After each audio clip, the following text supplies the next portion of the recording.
I mean, I can't help but think, is there, because, lighthouses have been around for a while. Is there, a better technology than a lighthouse that could be used, like, GPS or something? I wouldn't know, but, what do you know about that?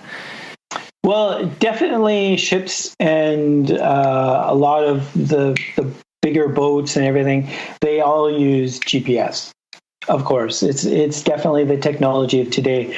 Whether if our light went out, it doesn't necessarily mean that boats wouldn't be able to navigate because they do have the GPS and whatnot. But there is something to be said for that physical light.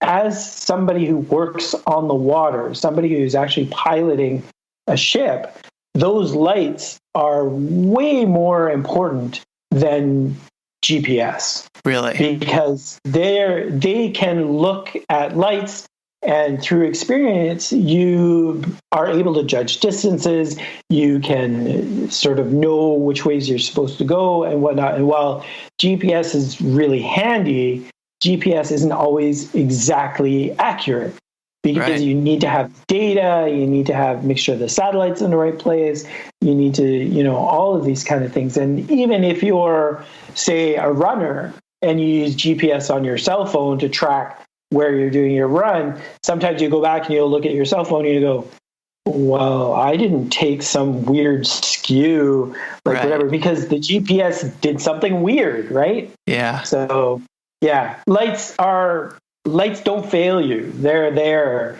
and they tell you where you're at.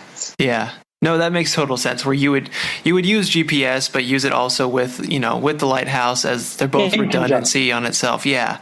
So you have that extra safety measure. So that really does make sense. Can we dive into like the history of lighthouses a little bit?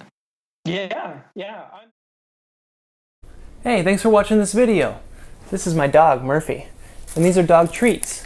Now I'll give Murphy one of these dog treats, and all you have to do is press the like button. Just press that little like button right down there at the bottom of this video, and this sweet, adorable, cute little puppy gets a treat. All thanks to you. Alright, you did it? Okay, I believe you if you said you did it. There you go, Murph. She got that treat because of you. Now, I'll eat one of these treats, and all you have to do is click that subscribe button right there, pointing to it. Just click that subscribe button, subscribe to Curiosityness with me, Travis DeRose. Get lots of good video, and I'll eat this treat. All right, you did that too? That's not very good. Bro, not very good.